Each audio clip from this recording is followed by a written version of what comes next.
وقبل ما نبدأ ما تنساش تعمل لايك على الفيديو واشتراك في القناة وتفعل الجرس عشان نوصل 200,000 مشترك في أسرع وقت. صلوا بينا على النبي عليه أفضل الصلاة والسلام، ويلا بينا نبدأ ملحمة النهاردة.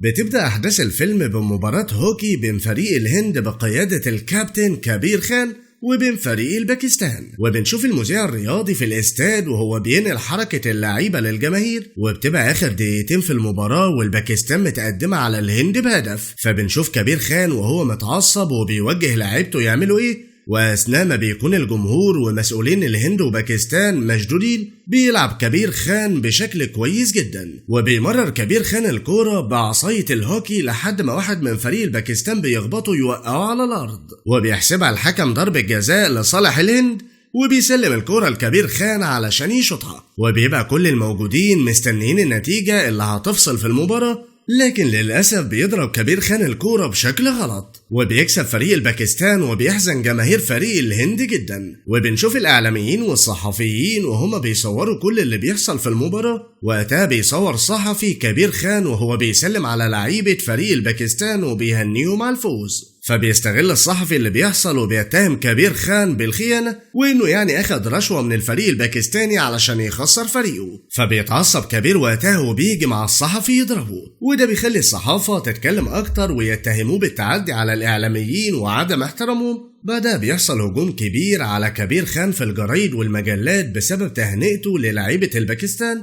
وبسبب كلام الصحافة والإعلام الأهالي بتتهم كبير بالخيانة، وبيحرقوا صوره كمان وبيطالبوا بخروجه من المدينة. وفعلا بياخد كبير أمه وبيمشوا من البيت وسط أهالي المنطقة، والناس مش بيرحموهم وبيكتبوا على البيت خاين، وأمه بتفضل تعيط على الحالة اللي وصلوا ليها. وبيقرر كبير يرجع حقه ويثبت للناس كلها إنه مش خاين، بس بيبقى مستني الوقت المناسب. وبعد 7 سنين بنروح للنادي الرياضي وبنشوف صاحب كبير وهو قاعد مع أعضاء النادي بياخدوا رأي بعض في المدرب الجديد اللي هيدرب فريق لاعبات الهوكي النساء، وبيعرفهم صاحب كبير ان البطولة الدولية للهوكي للنساء بعد 3 شهور، ولحد دلوقتي مفيش مدرب عايز يشترك ويدربهم، وانه اختار احسن 16 لاعبة من كل ولايات الهند، ووقتها بيقترح عليهم يدربهم كبير خان، وبيعرفهم انه موجود وقاعد مستني بره، وبيترجاهم يسمحوا له بفرصة. وقتها بيوافق رئيس النادي يقابله، واول ما بيشوفه بيسأله كنت بتعمل ايه طول ال7 سنين؟ فبيضحك كبير وبيقول له كنت بحضر للمقابلة. وقتها بيستهزأ رئيس النادي بلاعبات الهوكي وبيأكد له انهم مش هيكسبوا البطولة لانهم ستات،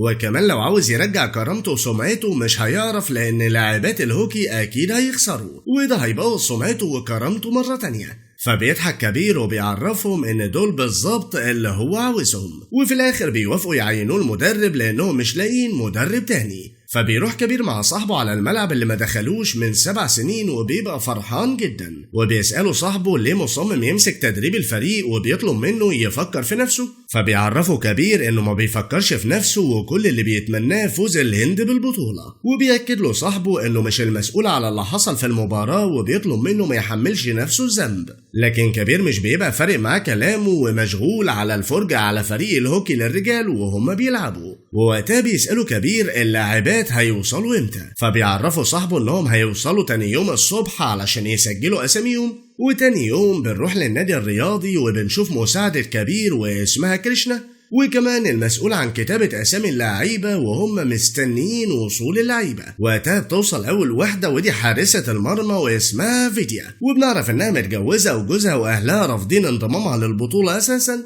وشايفين إن الست ملهاش غير بيتها وجوزها وأهله زي كل الناس. وتاني يوم بنت بتبقى عصبية جدا وبتتخانق مع كل اللي حواليها لدرجة انها بتضربهم. وتالت بنت بتبقى صغيرة وقصيرة كده واسمها كمال، بتلبس زي الصبيان لكن بتلعب كويس جدا، وبنعرف ان ابوها كان نفسه في ولد وعشان كده دايما بيحسسها انها ملهاش لازمة ورافض انها تلعب لانها بنت في الاخر. فبنشوف كمال وهي بتلعب مع مجموعة من الاولاد وهم راجعين من المدرسة في نص الشارع، وبتقدر انها تكسبهم، وبيجي كل اللاعبات واحدة ورا التانية ومن ضمنهم بنت ما بتعرفش تتكلم انجليزي خالص، وكمان بينضم ليهم بنتين اسمهم بانديا وعالية، ودول فازوا ببطولة العالم في ولاياتهم ومعروفين بلعبهم المميز وشهرتهم. وبنلاحظ ان بندية مغرورة جدا بسبب مهاراتها في اللعب لدرجة انها بتتريق على مساعدة كبير والموظف. فبيوصل كبير وبيقفوا كلهم طابور، وفجأة بتيجي اخر مشتركة بريتي اللي بتبقى بنت جميلة جدا، فبيرفض كبير انها تنضم ليهم، وبتفضل تترجى وبتعرفه انها من ولاية بعيدة وعشان كده اتأخرت في المواصلات. وبيوافق كبير انها تنضم ليهم بس بعد ما تلف الملعب كله 10 مرات في 7 دقايق، فبتضطر بريتي انها توافق وبتطلع تجري. وبيطلب كبير من اللاعبات يعرفوا نفسهم واحدة ورا التانية، وفعلا بينفذوا كلامه، لكن بيقعوا في غلطة وهي ان كل واحدة بتخرج بتقول اسمها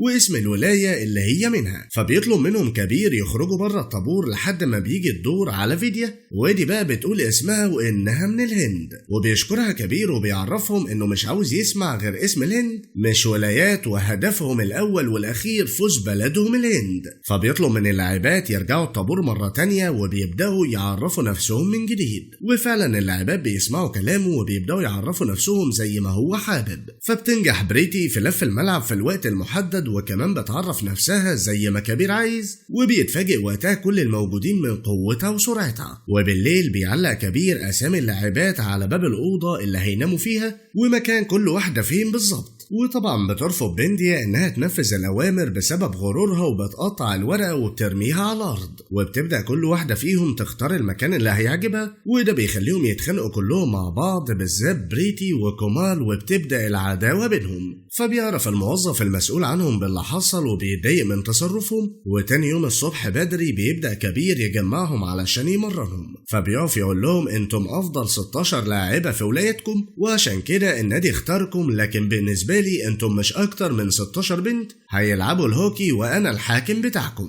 وبيأمرهم يجروا وراه 10 كيلو متر، وطبعا بينصدموا من كلامه، وبتتريق بندي عليه لكن بيضطروا ينفذوا كلامه. وبيبدأوا يجروا، وطبعا مفيش واحدة فيهم بتبقى قادرة تجري غير بريتي، وبتحاول كومال تحصلها. فبتقف بندي تقول لصاحبتها ان مش الجري اللي هيخليهم يبقوا لاعيبة هوكي كويسين، وبعدها بيبدأوا يلعبوا الهوكي قدام كبير. وقتها بتتخانق كومال وبريتي مع بعض لان بريتي خدت مكان المهاجم بدل كومال، فبيشوفهم كبير وطبعا بيتعصب عليهم. وكمان بتتخانق بندي مع لاعيبة بسبب تبديل اماكن لعبهم كالعادة، ولما بيشوفهم كبير بيروح يتكلم معاهم. وقتها بترفض بندية انها تتنازل عن اللعب في مركز المهاجم، فبيعرفها كبير ان مركز الوسط محتاجها وعشان كده لازم يبقى ده مكانها. ولما بتصمم بندية على كلامها بيتعصب كبير وبيطردها من الملعب وبيأمرها تقعد على الدكة. فبتخرج بندية من الملعب وهي مكسوفة وحاسة ان كل زمايلها بيبصوا عليها وفرحانين بيها. وبيبدأ التمرين، وبيلاحظ كبير ان بريتي رافضة تمرر الكورة لكومال لحد ما بتدخل جول، ولما بتيجي الكورة في ايد كومال بتعمل نفس الشيء، وبتفضل بريتي تنادي عليها لان مكانها فاضي وتقدر تدخل الكرة احسن منها،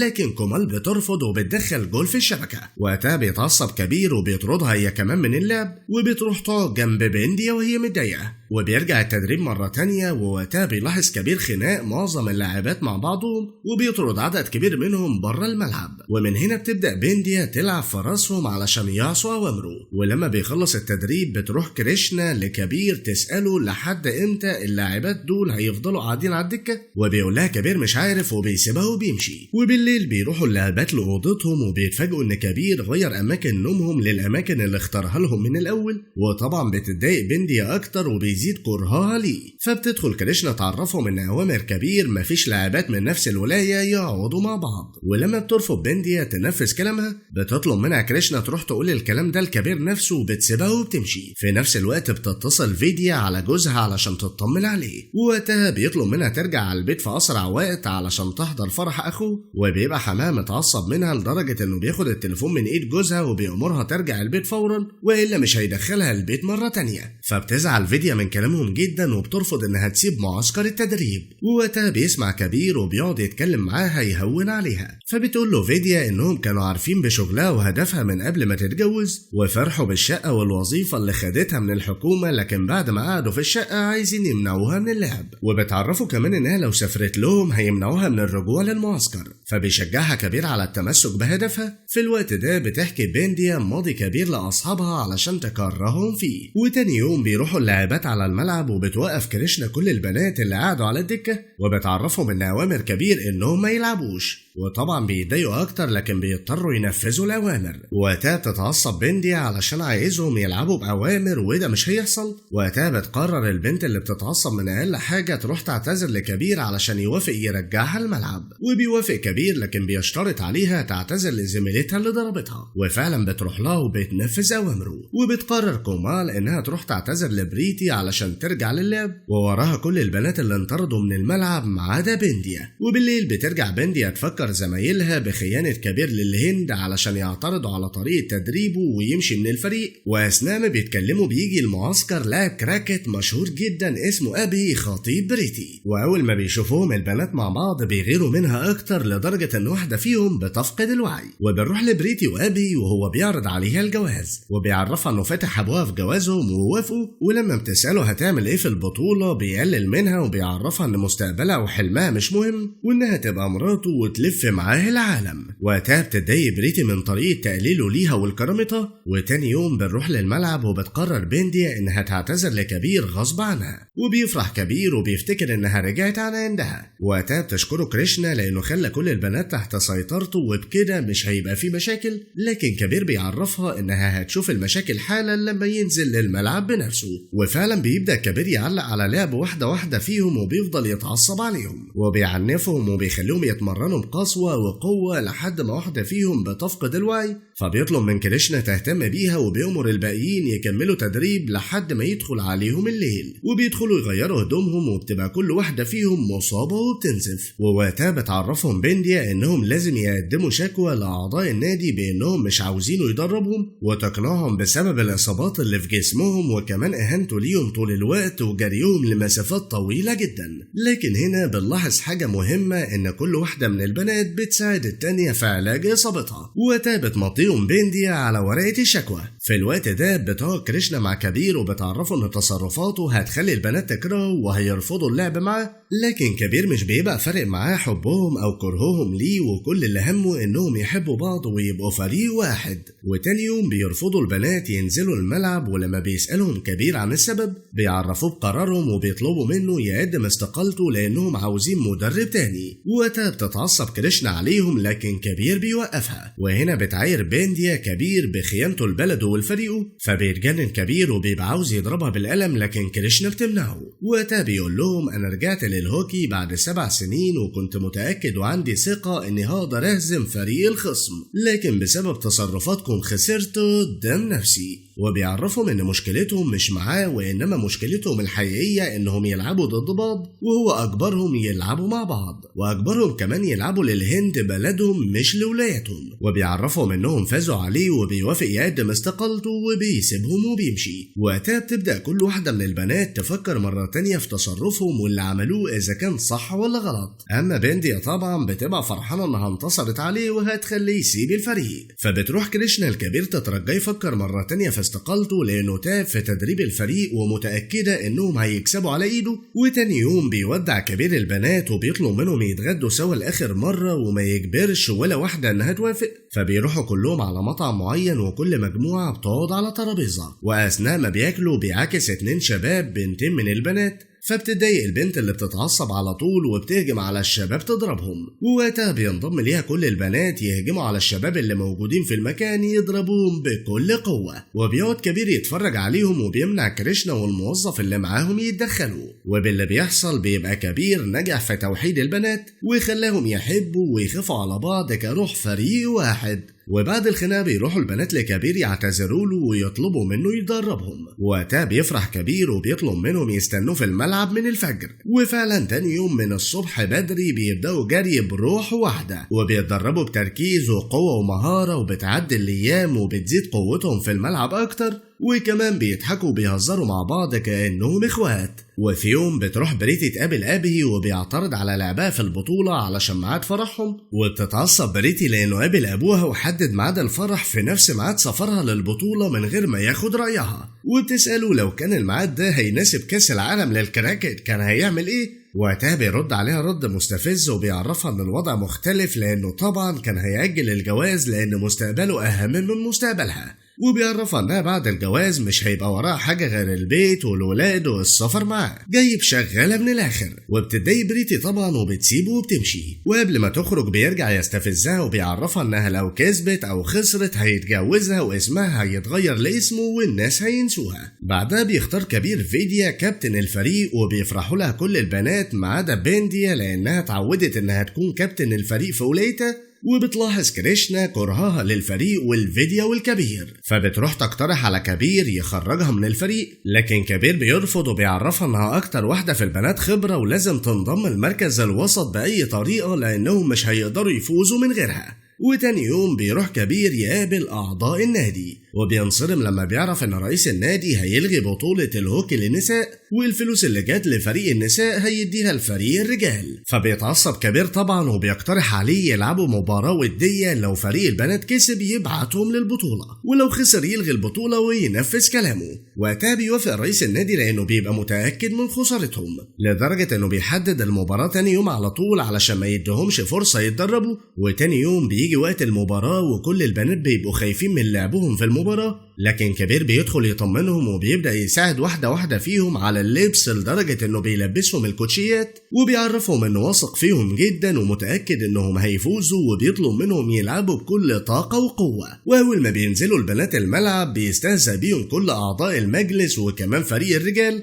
وبيبدأ الشوط الأول وبيبقى فريق الرجال مسيطر على الكورة وبيقدر انهم يدخلوا أكتر من جول في فيديا. وبينتهي الشوط الأول وبيتجمعوا كل البنات حوالين كبير وبيبقوا مصابين في أماكن مختلفة في جسمهم بسبب هجوم فريق الرجال عليهم. وقتها بيروح لهم مساعد رئيس المجلس يسأل كبير لسه مصمم على اللعب ولا كفاية كده، وبيستهزأ بالبنات وبيعرفهم ان اخرهم المطبخ ويسيبوا اللعب للرجاله. وقتها بيتضايقوا البنات من كلامه وبيكعبلوا واحده فيهم توقعوا على الارض، وبيقرروا انهم يثبتوا لاعضاء المجلس انهم احسن من فريق الرجاله. وبالفعل بيبدا الشوط الثاني وبنشوف البنات وهم بيلعبوا بقوه واحتراف وبينجحوا انهم يدخلوا جول في حارس المرمى. وبيلاحظ كل اعضاء النادي وكمان فريق الرجال والمدرب بتاعهم الاسلوب المميز اللي بتلعب بيه البنات، ولما بيخلص الماتش بيسقفوا لهم كل الموجودين وبيفرح كبير والبنات بفوزهم. وبيضطر طبعا رئيس النادي يبعتهم البطولة. بعدها بيتحرك فريق كبير على المطار علشان يسافروا بره البلد، وطبعا ما بيبقوش مصدقين نفسهم ان حلمهم بيتحقق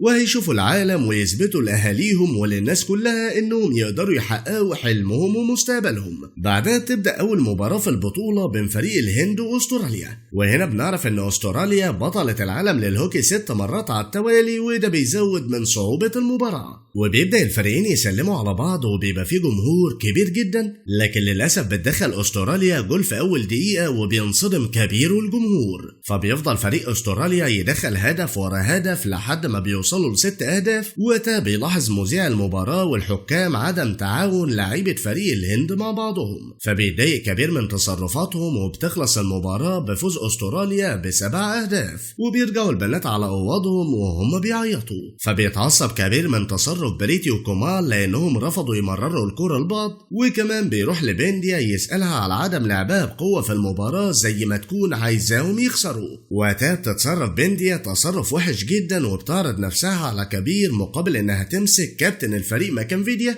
وبتعرفه انها مش احسن منها وتقدر تعمل اللي بتعمله. فبيتعصب كبير منها اكتر وبيعرفها انها فعلا احسن منها، وبيعرفها انها مش هتلعب ولا ماتش في البطولة بعد كده وبيسيبها وبيخرج. وقتها بتستحقر بنديا نفسها جدا وكمان بتقعد بريتي تعيط في الحمام لان ابي هيفرح فيها. فبيخرج كبير يقعد لوحده يفكر في كلام رئيس النادي ليه وكمان هجوم الناس اللي هيبقى عليه بعد البطولة. وبيبقى للفريق الهندي فرصة واحدة علشان ما يخرجش من البطولة وهي هزيمة فريق انجلترا تاني يوم، وبيكون الكل شايف انهم هيخسروا المباراة وهيخرجوا من البطولة. وبنشوف كبير وهو بيمرنهم وبيعرفهم الاخطاء اللي وقعوا فيها علشان ما يعملوهاش تاني، وكمان بيقول لهم على الخطة اللي هيلعبوا بيها وبيحفظها لهم. وتاني يوم بيجي ميعاد المباراة وبيلعبوا كل البنات ما عدا بنديا، بتجهز لهم المية والعصير اللي هيشربوهم بعد الماتش. ووقتها بيلاحظ الحكام ومذيع المباراة تعاون لاعبات فريق الهند مع بعضهم، وهنا بيأمر مدرب فريق انجلترا اللاعبات بتاعته يهجموا على لاعبات الفريق الهندي بقوة ويتسببوا لهم في إصابات، وطبعا حكم المباراة ما بياخدش أي إجراء ضدهم،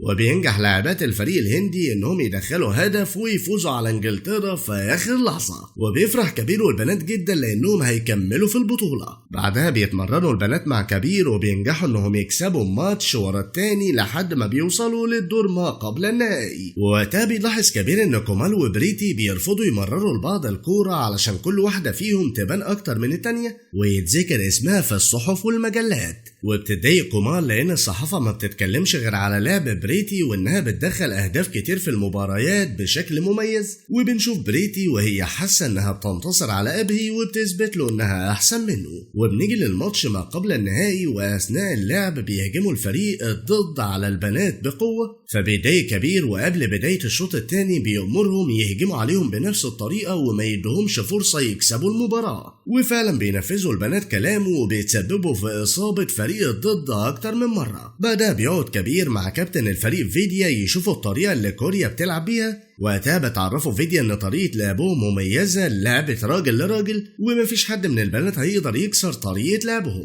وقتها بيقول لها كبير مفيش غير واحدة بس وهي بنديا، وعشان كده بيروح لبنديا يصالحها ويعرفها انه حطها في خط الوسط علشان فيها شيء مميز، وده غير خبرتها اللي مش موجودة في كل البنات، وبيها هيقدروا يكسبوا المباراة، اما من غيرها هيخسروا بكل تأكيد. فبتفرح بنديا بكلامه وبتقرر انها تنزل الملعب، وفعلا بتنزل بنديا الملعب وبتلعب بقوة ومهارة وبتنجح انها تدخل اهداف من اول دقيقة بتنزل فيها. فبيفرح كبير وبيشجعها وبيتلموا عليها كل البنات يرحبوا بيها، وبعد فوزهم بالمباراة بيشيلوا البنات كبير يرفعوه لفوق ويهتفوا لاسمه، وبتصور الصحافة ووسائل الاعلام البنات، وكمان بيبعت لهم اتحاد الكورة لبس جديد وادوات للعب علشان يلعبوا بيهم المباراة النهائية. ولأول مرة رجل اجنبي على الهند على ارض اجنبية، وده بيخلي كبير فرحان وفخور بفريقه جدا.